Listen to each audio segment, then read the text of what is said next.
이경석 삼전도 비문을 쓴 조선 최고의 위기관리자.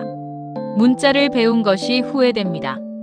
이경석의 호는 백헌으로 정종의 열째 아들 덕천군 이후생의 6대 손이다. 조부는 이수광이며 아버지는 동중추부사 이유관으로 어머니는 개성고씨로 대호군 고한양의 딸이다.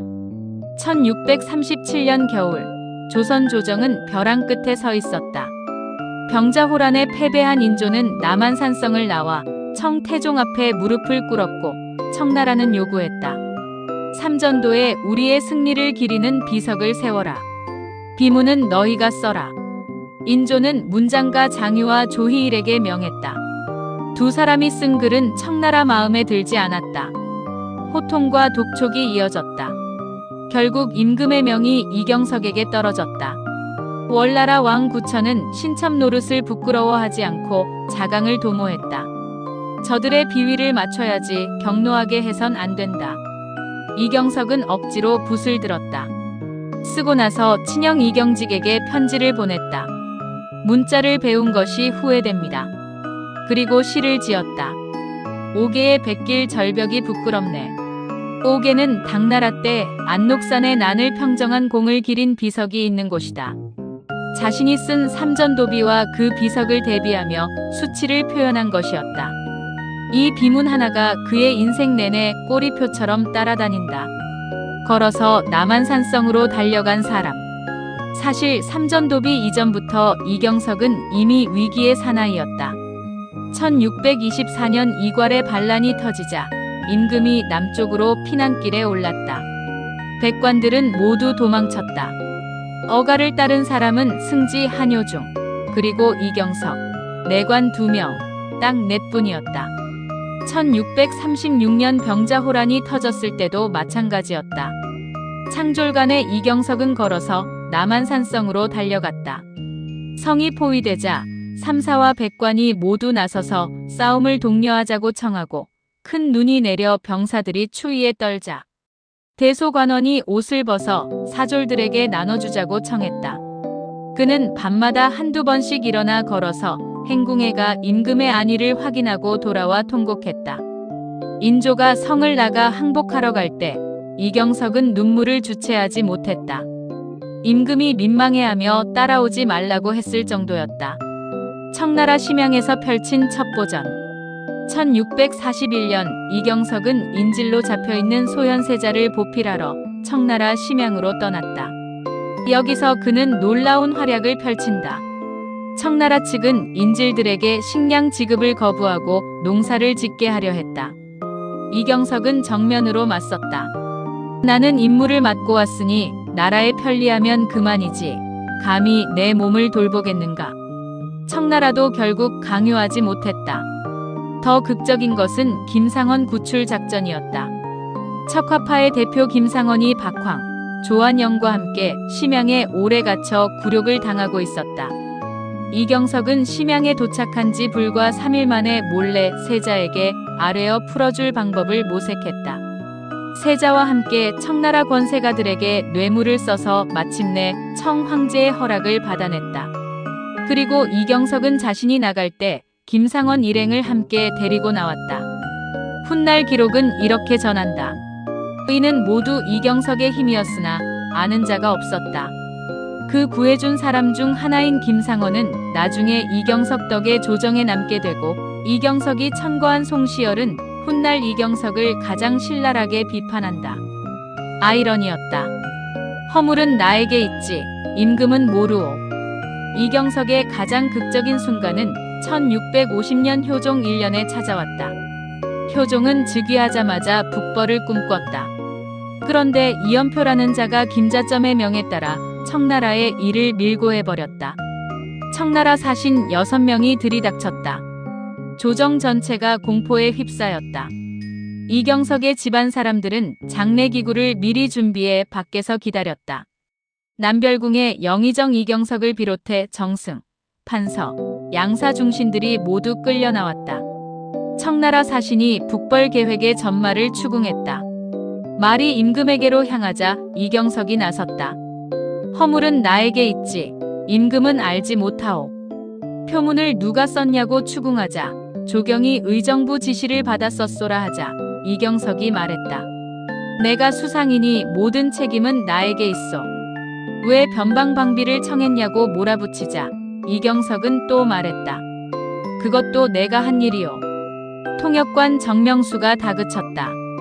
공 혼자서 한 것이요? 이경석은 그렇다고 했다. 여러 차례 물어도 달리 말하지 않았다. 그 자리에서 유일하게 우리 모두 관여했소라고 말한 이기조만 빼고 모든 신하들이 침묵했다. 청나라 사신들이 서로 말했다. 조선에는 오직 이정승 한 사람만 있다. 이경석은 결국 대국을 기만한 죄로 극형에 처해질 위기에 몰렸다. 효종이 밤새 천금을 마련해 구명공작을 벌인 끝에 겨우 목숨을 건졌다. 대신 청황제의 명으로 의주 백마산성에 위리안치되었다. 영의정이 된 지 불과 6개월 만이었다. 삼전도 비문의 복수, 송시열의 기록. 백마산성에 있는 동안에도 이경석은 원망하거나 후회하는 빛이 없었다. 경사를 읽고 시와 잠언을 지으며 지냈다. 8개월 후 효종의 간청으로 풀려났지만 영원히 서용하지 말라는 조건이 붙었다. 죽을 고비를 넘기고도 조정에 설 수 없는 신세가 된 것이다. 세월이 흘러 1668년 그의 나이 74세. 현종이 괴장을 하사하려 했다. 50년 만의 일이었다. 그런데 임금이 대신들에게 의견을 물었을 때 이경석이 직접 조정에 천거하고 아끼며 부른 인물 송시열이 이렇게 말했다. 이원익이나 김상원에 대한 예우와 전하와 이경석의 관계를 비교해 어느 쪽이 더 낫겠습니까? 오직 임금께서 헤아리실 일입니다. 노골적인 폄하였다. 임금은 그래도 괴장을 내렸다. 이경석이 감사의 뜻으로 그림을 그려 송시열에게 글을 구하자 송시열은 송나라의 손적이라는 인물의 고사를 인용해 조롱했다. 손적은 오래 살고 강건했지만 의리나 기강과는 거리가 먼 인물로 평가받는 사람이었다. 이경석을 그에 빗댄 것이다. 이경석이 직접 발탁하고 조정에 세운 인물에게 노년에 이런 조롱을 받은 것이다. 이유는 단 하나, 삼전도비문이었다. 사관은 기록했다. 송시열이 이경석을 찾아오면 거친 배옷과 집신 차림이었고 이경석은 반드시 평등한 지위로 대접하며 선비에게 자신을 낮추는 예를 다했다. 그런데 갑작스럽게 그를 극도로 욕하고 회방하니 또한 어찌 마음이 바르고 올곧은 선비의 마음씀이겠는가. 에필로그, 재물 하나 없이 떠나다. 1671년 9월 이경석은 77세로 세상을 떴다.